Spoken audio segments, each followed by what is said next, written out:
సాహిత్య సంచిక ఆవిష్కర్త మిత్రుడు కె శ్రీనివాస్, ప్రవీణ్, సజయ్ గారు, భద్ర గారు, సుజాత గారు, మిత్రులారా,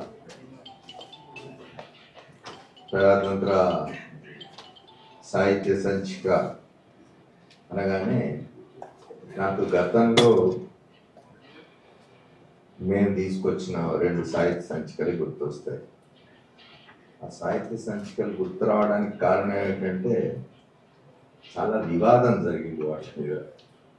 ఆ తర్వాత ఇంతకుముందు శ్రీనివాస్ గారు చెప్పినట్టు ఆ సాహిత్య సంచికల్లో తమ రచనలు లేవు అని బాధపడ్డ కొందరు ఆ సాహిత్య సంచికల మీద కరపత్రాలు కూడా వేసి పంచినారు వాటికి వ్యతిరేకంగా.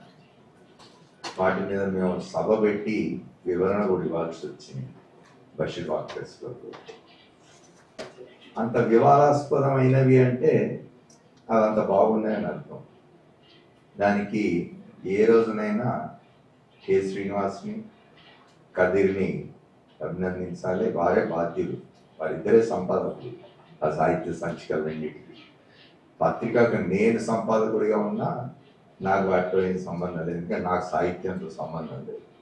నాకు మొదటి నుంచి కూడా సాహిత్యం అంటే తెలియదు. నేను జర్నలిస్ట్గా బ్రతికినాను 48 సంవత్సరాలు. ఇప్పుడు ఈ 48 సంవత్సరాల్లో ఓ 10 సంవత్సరాలు ప్రభుత్వ పదవుల్లో ఉన్నాను. ఒక 5 ఏళ్ల కాలం రాజశేఖర్ రెడ్డి ప్రభుత్వంలో, ఆ తర్వాత 5 ఏళ్ల కాలం ఆయన కుమారుడు జగన్మోహన్ రెడ్డి ప్రభుత్వంలో ప్రభుత్వ పదవిలో ఉన్నాను. కాబట్టి అది తీసేస్తే 38 సంవత్సరాల జర్నలిజం జీవితం అది. ప్రజాతంత్ర మేము ప్రారంభించడానికి గల కారణాలు అవన్నీ ఇక్కడ ఇప్పుడు మాట్లాడుకోవాల్సిన అవసరం లేదు, అందరికి తెలిసిందే. ప్రజాతంత్ర ప్రారంభించే నాటుకున్న పరిస్థితులు 2. ఒకటి, తెలంగాణ అనే పదాన్ని ఉచ్చరించడానికి వీల్లేదు అన్న వాతావరణం ఏర్పడిన సందర్భం. 2వది, పెద్దలు శ్రీనివాస్ గారు చెప్పినట్టు నా నిరుద్యోగం. నేను మొత్తం నా వృత్తి జీవితంలో అనేక మార్లు నిరుద్యోగాన్ని అనుభవించినాను. నేను యజమాని కోపం వచ్చినా, నా కోపం వచ్చినా నేనే ఉద్యోగం వదిలిపెట్టేది. అన్ని సందర్భాల్లో అట్లే జరిగింది. ఎక్కడైనా యజమాని కోపం వచ్చినా, సంపాదకుడికి కోపం వచ్చినా నేనే రాజీనామా చేసి వెళ్ళిపోయిన సందర్భాలు ప్రతిసారి. అప్పుడు కూడా అట్లాంటిదే ఒక సందర్భం. నేను 1997లో అప్పుడు పనిచేస్తున్న పత్రికలో ఉద్యోగం మానేసి బయటకు వచ్చి ఖాళీగా ఉన్న సందర్భం. నాతో పాటు ఆ రోజుల్లో అనేక మంది మిత్రులు ఖాళీగా ఉన్నారు. నిజానికి అది ఎటువంటి పరిస్థితి అంటే, ప్రస్తుతం శ్రీనివాస్ గారు ఎడిటర్గా ఉన్న పత్రిక ఆంధ్రజ్యోతి కూడా మూతపడుతున్నది. దాదాపు కొన్ని వందల మంది జర్నలిస్టులు నిరుద్యోగులే ఉన్నారు. ఒక నిరాశామయ వాతావరణం జర్నలిజం వృత్తిలో. మేము చాలామందిని మేము పనిచేస్తున్న పత్రికల్లోంచి బయటకు వచ్చి ఆంధ్రజ్యోతి మూతపడి అనేక మంది జర్నలిస్టులు నిరుద్యోగులుగా ఉన్న కాలంలో ప్రజాతంత్ర ప్రారంభమైంది. ప్రజాతంత్ర యాజమాన్యానికి ఇప్పటికి కూడా కృతజ్ఞతలు తెలపాలని.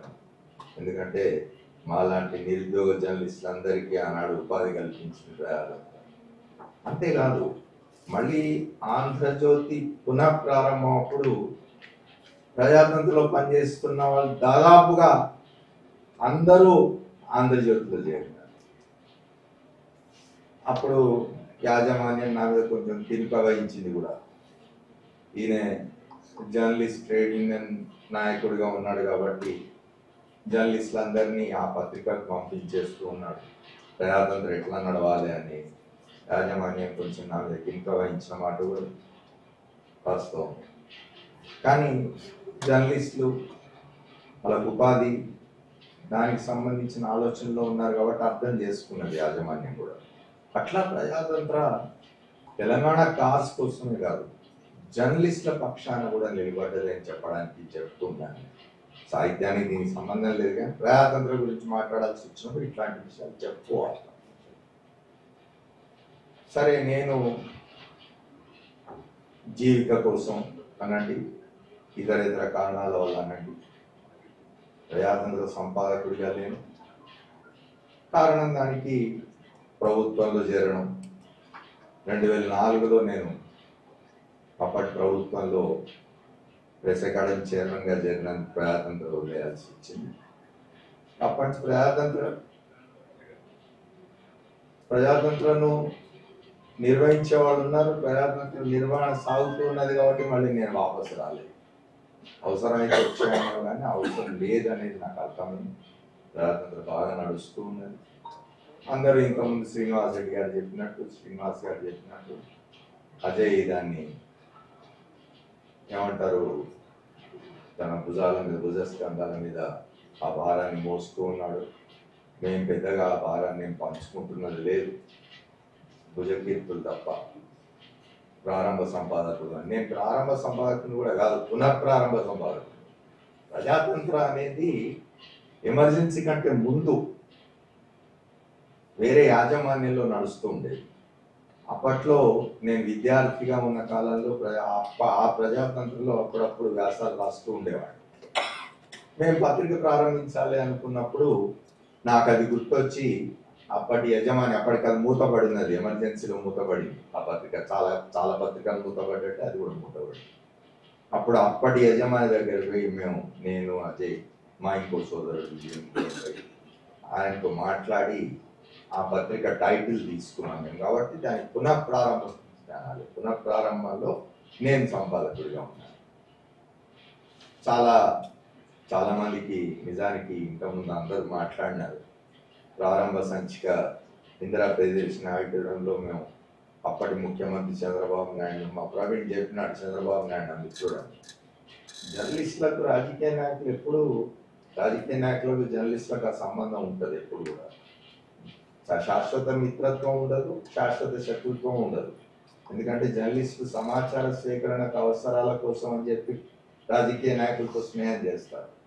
ఆ స్నేహం ఇతరేతరమైన వాటికి మరలినప్పుడే సమస్యలు వస్తాయి తప్ప, జర్నలిజంలో సమాచార సేకరణ వరకు రాజకీయ నాయకులతో సత్సంబంధాలు కలిగి ఉండడం ఎప్పుడు తప్పు కాదు.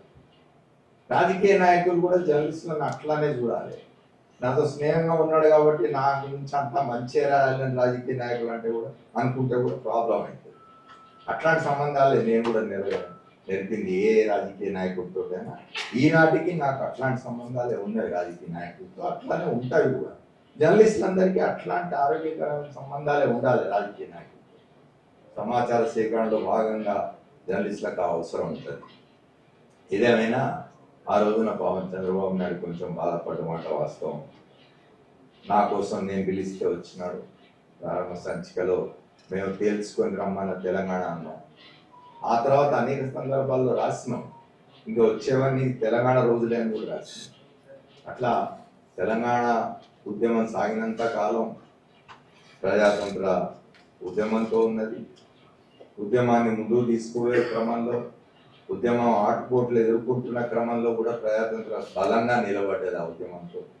ఆ విషయం అప్పట్లో ఉద్యమ నాయకత్వం వహించి ముందుకు తీసుకుపోయిన ఉద్యమ నాయకుడు చంద్రశేఖరరావు 2016లో ఇదే రవీంద్ర భారతిలో పుస్తకం ఆవిష్కరణకు వచ్చి ప్రజాతంత్ర 20వ వార్షికోత్సవం సందర్భంగా మాట్లాడినప్పుడు కూడా చెప్పినారు ఆయన, ప్రజాతంత్రంతో మొదలై కేసీఆర్ ఢిల్లీకి తీసుకుపోయేదాకా ఉద్యమం సాగింది అని ఆయనే ఒప్పుకున్నాడు. కాబట్టి ప్రజాతంత్రం ఏ రోజునైనా తెలంగాణలో ఆ స్థానం ఉంటుంది. స్థానిక పత్రికగా తప్పనిసరిగా తెలంగాణ ఆకాంక్షలు, తెలంగాణ ఆశలు ముందుకు తీసుకుపోయే క్రమంలో తప్పనిసరిగా ప్రజాతంత్ర మరింత ముందుకు పోతుంది. మరిన్ని సాహిత్య సంచికలు తీసుకొస్తారని ఆశిస్తాను. ఈ సాహిత్య సంచిక ఇంకా నేను చూడలే కాబట్టి దాని గురించి ఏం మాట్లాడలేను నేను. అంటే గతంలో తీసుకొచ్చిన సాహిత్య సంచికల స్థాయిలో ఇంకా ముందు కూడా కనీసం అజయ్ ఆయనది అత్యాశ అంటాను నేను. 3 మాసాలకు ఒకసారి సాహిత్య సంచిక తేవడం అనేది సాధ్యమయ్యే పని కాదు ఎవరితో. సంవత్సరానికి ఒక మంచి సాహిత్య సంచిక తీసుకురావాలి ప్రజాతంత్ర అని ఆశిస్తూ కోరుకుంటూ నాకు ఈ అవకాశం ఇచ్చిన మీ అందరికీ కృతజ్ఞతలు తెలుపుతూ సెలవు తీసుకుంటాను.